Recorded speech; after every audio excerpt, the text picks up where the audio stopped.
हमारे बीच में डॉक्टर आनंद प्रकाश तिवारी जी हैं। आप बनारस से आते हैं, जहाँ से गंगा बहती है, और इस समय प्रयागराज। उत्तर भारत के प्रयागराज में दुनिया का बहुत बड़ा जो जी समागम सर। हो रहा है। और एक तरफ वैज्ञानिक दृष्टिकोण है, वैज्ञानिक रिपोर्ट दे रहे हैं कि गंगा का जल इस समय जो है, आजकल तो ठीक है, नहाने लायक भी नहीं बचा है।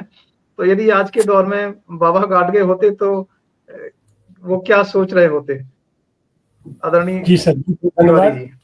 आपने कहा कि बनारस से गंगा बहती है, और हम तो कहें कि आज की तारीख में गंगा वहीं सूख जाती है।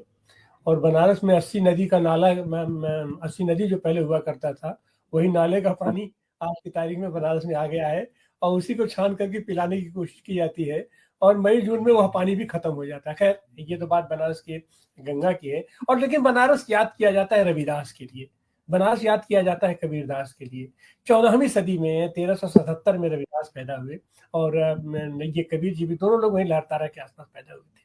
और हम देखते हैं कि वो जो परंपरा जो उनकी थी, एक लोक भाषा में अपनी बातों को कहना, और लोगों के बीच जाना, और लोगों के दिलों को छूते हुए, उनकी संवेदनाओं को झकझोरते हुए अपनी बात कहना, और अंधभक्ति, अंधश्रद्धा से परे हट करके वैज्ञानिकता की बात करना।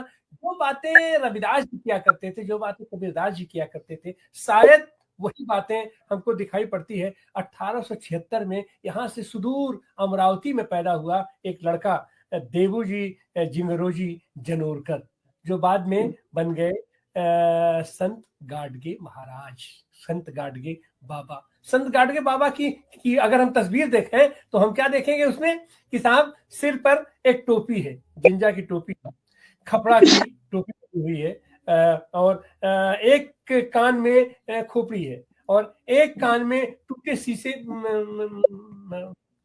टूटे हुए चूड़ियों का शीशा है, एक हाथ में झाड़ू है, और एक हाथ में घड़ा है।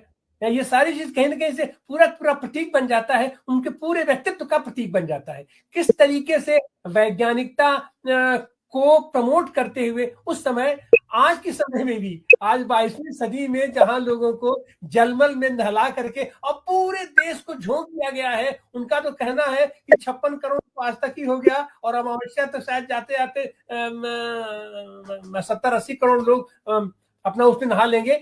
उसके उस समय 1377 में ये गाडगे जी उस समय जो बातें कहते थे, अभी हमारे साथियों ने कहा, वही बात कहीं ना कहीं से रविदास भी कहते थे, मन चंगा तो कठौती में गंगा। अगर हमारा मन पवित्र है, मन शुद्ध है, तो वो सारी शुद्धता हमको दिखाई पड़ेगी, और हर जगह गंगा हमारे पास आ जाएगी। गंगा से जो चीजें जुड़ करके आई है, हमारी आध्यात्मिकता, पवित्रता आती है, उसी का दोहन करके ये समाज में कुछ लोग, ढोंगी लोग ढोंगी लोग आज तक में भी ये क्या कह रहे साहब, जो कोई वहां आके स्नान नहीं किया वो सब पापी हैं, उनका पाप ही नहीं धुलेगा, वो लोग सनातनी नहीं है। लेकिन संत गाडगे जी अपने उस समय में गांव गांव घूम करके सब लोगों के बीच में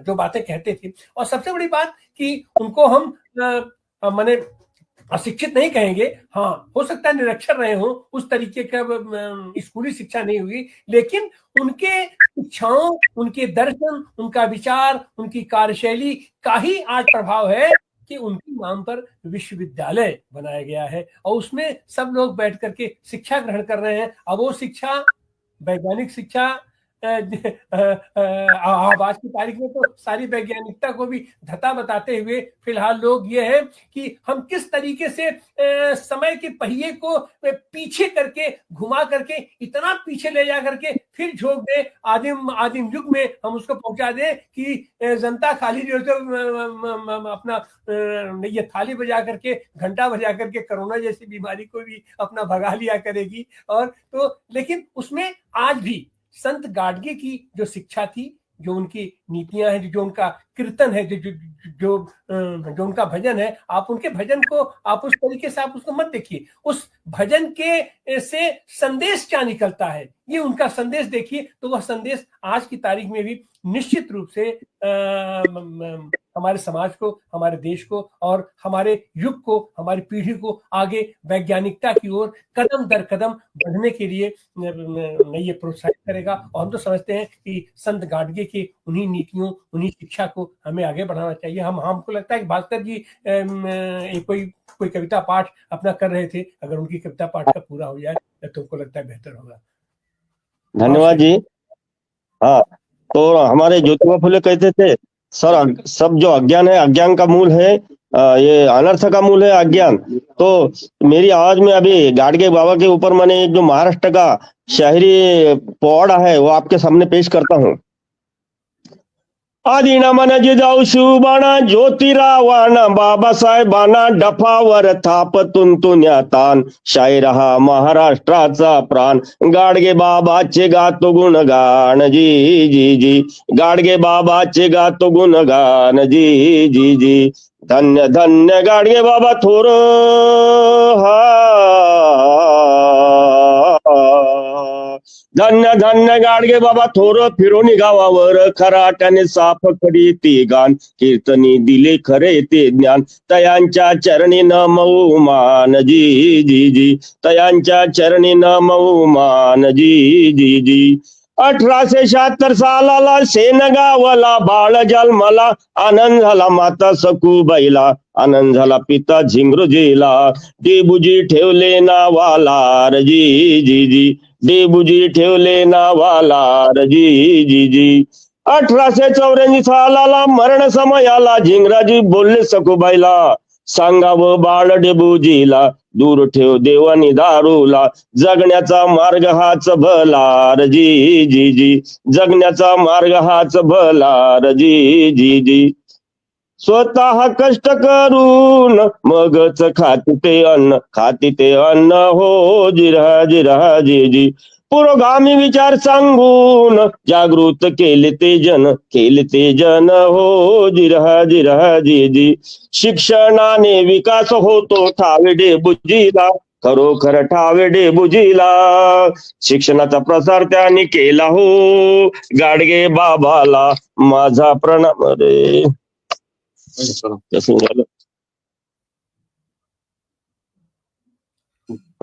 गाडगे बाबाला माझा प्रणाम हा पहिला, विज्ञानाचा विचार दिला, गाडगे बाबाला योग्य मार्ग दाखविला समाजाला, होती ती चालती बोलती शाळा हो जिरहा जिरहा जी जी, जनतेचे कैवारी झाले लोकसंत खरे, त्यागमय जगले कीर्तीस असे साऱ्या राज्यात, जनतेनं अभिवादन करतात, शाहिरे कवन अजून गातात जी जी जी, शाहिरे कवन अजून गातात जी जी जी। या उठा तुम्ही बंधू आणि भगिनीनो, बाबास घ्या हो जाणून, झिजवून जीवन संपूर्ण, ध्येयास करुणिया पूर्ण, आदर्श धडे आम्हा पुढे ठेवून, इहलोक गेले सोडून, म्हणून स्वार्थाचे बंध तोडून त्याग कर।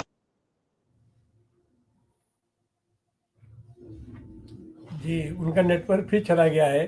तो इस तरीके से हम देखते हैं कि संत तुकाराम की शिष्य परंपरा में थे अपने गोडसे बाबा, संत गोडसे बाबा। और संत गोडसे बाबा ने अपना किसी को शिष्य नहीं बनाया, उन्होंने पूरी दुनिया में, पूरे अपने समाज में और खास करके स्थानीय बोली बरहाड़ी बोली में जो उन्होंने भजन कीर्तन दिया, वो आज की तारीख में भी उतनी ही प्रासंगिक है, उतनी ही वैज्ञानिक है, उतनी ही आवश्यक है इस समाज को आगे बढ़ाने के लिए, हमारे इस देश में समता मूल्य समाज की स्थापना के लिए। मुझको लगता है बहुत ही उनका अपूर्व योगदान रहा है गोडसे बाबा का, और आज भी हम उनके उस मशाल ज्योति को लेकर के आगे बढ़े तो शायद बेहतर होगा और हम एक बेहतर समाज बना पाएंगे। जी, अहम किस्सा आपके सामने रखूंगा।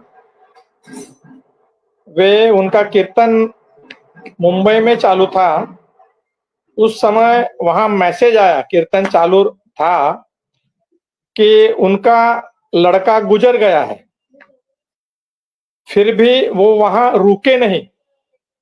उनको मैसेज आया कि उनका लड़का गुजर गया है, वे थोड़ी देर रुके, कुछ क्षण के लिए, और देवकी नंदन गोपाला गोपाला करते हुए उन्होंने एक मराठी में कहा, असे मेले किती काय रडू एकासाठी, ऐसा बोल के उन्होंने गोपाला गोपाला देवकी नंदन गोपाला गोपाला बोल के अपना कीर्तन तुरंत शुरू किया।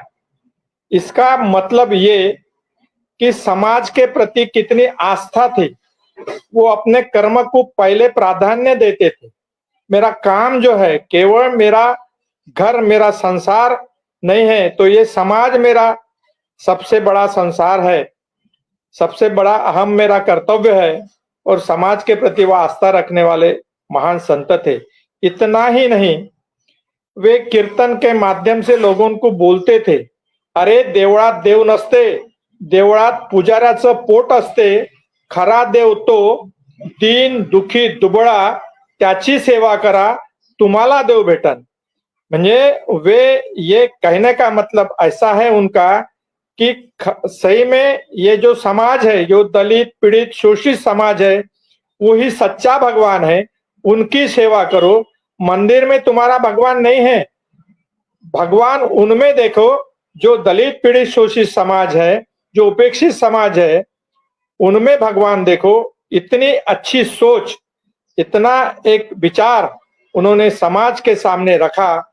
लेकिन आज धर्म के नाम से, भगवान के नाम से जो समाज में पाखंड फैलाने का काम ये जो राजकीय और सामाजिक जो उड़ारी कर रहे हैं, वे गाडगे बाबा के प्रति आस्था नहीं रखते हैं। उस टाइम पे 1876 में पैदा हुए, एक सामाजिक उत्थान के लिए कार्य करने वाले गाडगे बाबा, और आज के जो पाखंडी जो समाज के प्रति आस्था रखने वाले जो अपन बोलते हैं कि राजकीय लोग और समाज सुधारक लोग, इनमें कितनी तफावत है, इसका विचार, गाडगे बाबा का विचार जनसामान्य के प्रति पहुंचना हमारा दायित्व है, और पहुंचाने का काम इस माध्यम से हम कर रहे हैं। इसके लिए इस चैनल को मैं सदिच्छा देता हूं और मैं यहाँ अपनी वाणी को विराम देता हूं। सभी को धन्यवाद।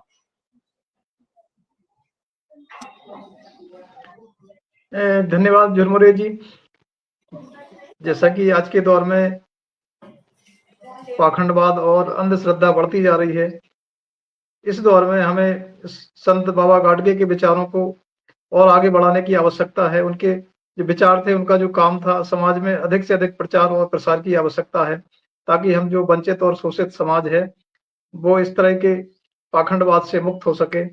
आप सभी वक्ताओं ने आज के इस कार्यक्रम में समय दिया और संत बाबा गाडगे को याद किया। आप सभी के लिए एक बार मैं पुनः धन्यवाद देना चाहता हूं, और आज के इस कार्यक्रम को हम यहीं समाप्त करते हैं। आप सभी का पुनः धन्यवाद।